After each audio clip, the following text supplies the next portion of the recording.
Hey guys, happy Friday. And a quick short one for you today. I was delighted to be invited onto Redacted, the superb channel that covers all the real geopolitical news.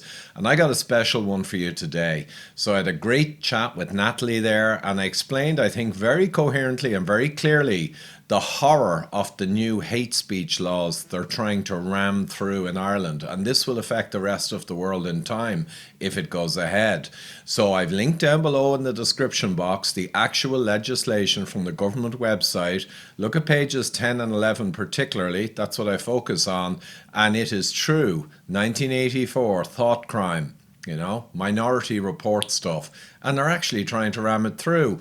I'll also, I think, put a link to a tweet thread which explains how George Soros, Open Society Foundation, and many NGOs are behind this abomination that literally urinates on our constitutional rights. So I'll let you enjoy the conversation. Superb short discussion. Enjoy, and please, especially people in Ireland, see the links below and take action. Contact your various politicians, and let's make sure this horror never sees the light of day. Thank you. So we have an expert here from Ireland to break it down. Ivor Cummings is joining us. He's a biochemical engineer and a corporate complex problem solving expert. He does a great job on his YouTube channel, on his Twitter channel. You can look for it yourself by just putting in his name. A lot of times, what I appreciate, I just want to say thank you for coming. One of the things I appreciate about the way you break down these problems is you're trying to address the fact that it seems crazy. People are talking about it as if it's crazy, but we're living it now. So can you just tell us, what are these hate speech laws in Ireland? How did we get here? Yeah, thanks a lot, Natalie. Well, it's an extraordinary story because we have hate speech laws that have served excellently well since the 80s. And they've been used, I don't know, maybe 50 or 60 times, is my understanding. And they specifically get you, if you will, for inciting hatred, inciting violence against minorities, whatever. And they work perfectly well. But recently, I've often said Ireland is kind of a subsidiary of Big Pharma, or nowadays the WEF. We're kind of a slave nation. So all of our politicians over many decades have increasingly run off to Brussels in the EU, the European Union, and they're clearly taking their orders mostly from above. And that's where this is coming from, of course. So the new law is astonishing. Most people have not actually read the draft of the law. And I have, and even I was stunned. And it's hard to be stunned after the last few years with the COVID madness, clearly. But I must say I was stunned. So just in short, a couple of things. They actually now have around 8 to 10 kind of protected groups, if you will. It's just written down by the government, and it includes transgender kind of stuff, and of course racial stuff, and the traveling community, kind of a gypsy type community in Ireland, etc. If you have anything in your possession, anywhere, computer, phone, written, in your possession, it only takes one policeman now, not the commissioner like before. The commissioner had to get a warrant. Now one policeman, if he gets a report, doesn't like you, whatever, they can come to your house, demand all of your equipment, anything they want, search your house, on the word of one policeman. It's astonishing. If they have anything with a PIN code, it is also written as an offence to not supply the PIN code. Wow. So this is guilty until proven innocent. It's quite astonishing. And so could that include, let's say, the little boy in Massachusetts who was in trouble for wearing a T-shirt that said there are only two genders? So anything that you're displaying outwardly would also be an offense, do you think? Well, right now they would claim that, oh, no, that's not inciting, potential harm to someone particularly. But the whole thing about this is you do not need to actually share the material for it to be a crime. So it's literally minority report. It's thought crime. If you have any material in your possession that could cause, harm to a minority group, they only have to have a judge say that you would have probably or intended to share it. and to incite, anger or something. You don't need to actually share it. So that's the most shocking thing of all, thought crime. But if you just had something saying there are two genders, I guess you could argue this law could not be used. It's not offensive enough. It wouldn't be in the spirit of the nonsense law. Okay. Now, recently, Green Party Senator Pauline O'Reilly spoke. She said, "We are restricting freedoms, but for the common good." And I guess she thought that was an okay thing to say. This was from 2022, and it's now gone viral to explain what's happening there. So, why did she think that was an acceptable thing to say? Is that the appetite in Ireland? It's the appetite in the political and the elites and the NGOs and the neo-Marxist leftist movement, and I could go on all day. We have got a major problem. We've got a cancer throughout our leadership, essentially. I can't put it any other way. So yes, there's a belief there. And I remember Hoover, I can't remember the exact quote, but he said that the whole safety and it's an emergency, a thing, has been the tool of demagogues forever, all the way back to the Roman Empire. And this is exactly what it is. It's a chilling effect. It's the taking away of your constitutional right to express yourself, free speech, taking it all in the away in the name of safety. Now, in COVID, they took it away on the back of saving granny, which we knew was nonsense because the behaviors and responses had no real effect on the actual mortalities that occurred. That's published widely.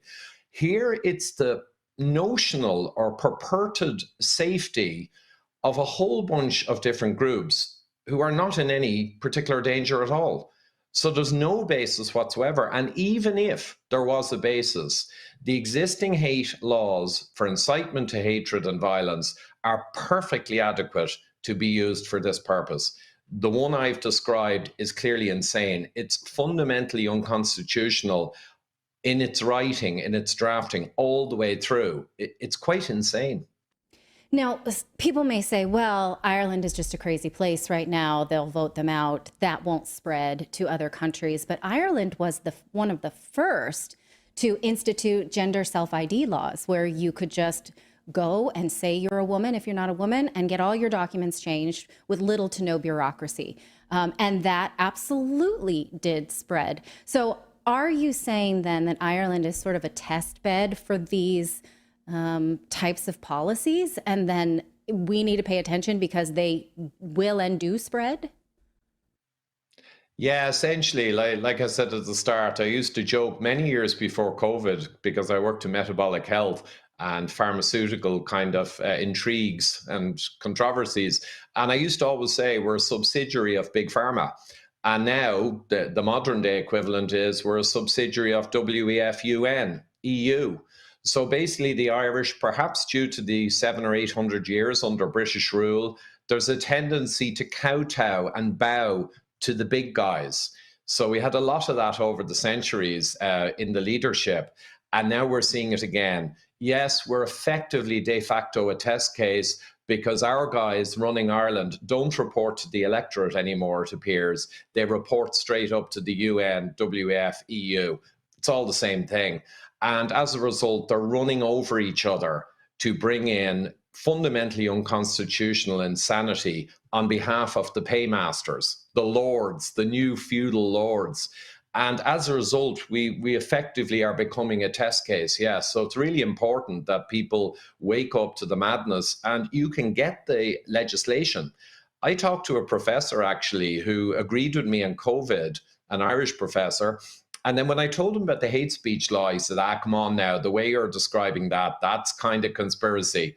And I said, okay then. And I WhatsApped him a link. I said, you read it and you tell me. And he came back, quite frankly, in shock. And he just could not believe what he had read. Right. Well, now we see it being enforced with Conor McGregor, the MMA fighter, or yes, it's UFC fighter. Sorry. He's some kind of fighter, contact sport, who's being punished for what he said about the riots this weekend. Can you tell that story quickly? Yeah, well, I know he said, he made a kind of intriguing comment without saying specific stuff. He said, Ireland is at war. And I guess the inference was, against the leaders up top. But he also made a few more comments. I'm not sure exactly what, but he generally was kind of attacking the leftist or the political elite that have caused this problem. And that's very important for people to understand. I noticed many, many years ago that there was an excessive migration policy that didn't make sense really for humanitarian reasons. When I was a kid, we had the Vietnam boat people during the Vietnam War. We welcomed them with open arms, but they were scattered around and accommodation was found and it all fitted beautifully and it was a great thing to do. But the last few years, and specifically in the last year or two with the Ukraine war, they've actually brought in, I think, nearly 200,000 people into a country of around 5 million.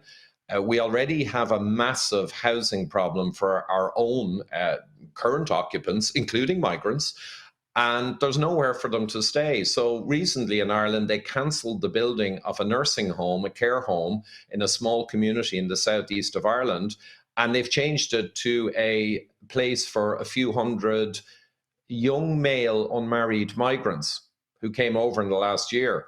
So we were told, of course, Ukraine, women and children, safety, great stuff, we're all behind it. What we got was a massive proportion of young male, not from Ukraine, from Georgia, Congo, all over the world. They sent out last year an invite basically saying you'll have a house within 4 months, you'll have great, payments. And they put it in various African languages and Georgian and Ukrainian, in fairness. But they put that out last year. Crazy. Something you said in a speech recently was that the purpose of this is to flood borders in order to make a global government. So there is no longer any national ID in any one place. My husband and I, we were talking about recently this unhelpful conversation online of who's the most oppressed group. Is it Jews? Is it Arabs? Is it Black people? I hate this conversation, but my husband says, well, what about the Irish? Like, they're just left out of this conversation despite a really tough history. We don't treat them like that anymore because I don't know why, because the skin's too light or because they're part of the UK or whatever. So it's almost as if the story of an oppressed group is no longer important when you're saying we'd like to protect our borders. Like, the conversation is not valid. Do you see what I mean, where I'm going with this? Oh, absolutely. So the destruction of common sense and logic is the first weapon of the neo-Marxists. And sadly, we have a useful idiot army of these kind of communisto types, ideologues. Our society is riddled, our university is riddled, and therefore they're corrupting the youth as well. I have 5 children and they report back to me the nonsense that's being taught that makes no sense. Oh, it's crazy. Yeah. But yeah, it's a major problem. So they've moved the Overton window to a place where you can't make salient, logical, coherent points to have a discussion. So last night on RTE, we had gript.ie, gript.ie is the only news service in Ireland that actually provides real news. And their leader was on, and he was attacked all around by the presenter and the panel about this recent riots problem. And he was amazing. But he basically said that you are telling us we are no longer allowed to report the truth. We are no longer allowed to have open, frank discussions. And quite frankly, it's insane. Right. Well, throughout Europe now, there is an appetite to vote out leftist leaders. Ireland has plenty of normal thinkers or even brave thinkers, Mick Wallace, Claire Daly, but they're European MPs. They're not elected to run Ireland. So do you think there will be an appetite for common sense, peace-loving politicians, and there will be a comeuppance soon? There is a growing movement. The only realistic one I see, and they've just launched, is Independent Ireland. And I think they're on Twitter, but they're only beginning. They have a couple of members of parliament, and I believe they have a couple of score of councillors. So they're growing, and I think they're going to attract a lot of attention for the reasons you just said, Natalie. We also have the Farmers Alliance, but they're more to defend the farmers against the kind of climate madness. So this Independent Ireland is trying to pull together independent members of parliament and councillors and give people an alternative. The sad thing is Fine Gael, Fianna Fáil, and indeed Sinn Féin, the kind of workers' party of the Irish struggle of decades ago, they're all banging from the same drum, hymn sheet. They're all supporting COVID madness. They're all supporting this current madness we're discussing. So the three main parties, it appears, forget about it. So we need independents coming up, and we need people to go out there and start supporting them, and we need it ASAP. Yeah, I understand. We have the same situation in the United States. Two separate parties, ideologically opposed, but united about war. So thank you so much for joining me. I really appreciate your channel. I hope we can talk again another time. Thanks so much, Natalie. Delighted.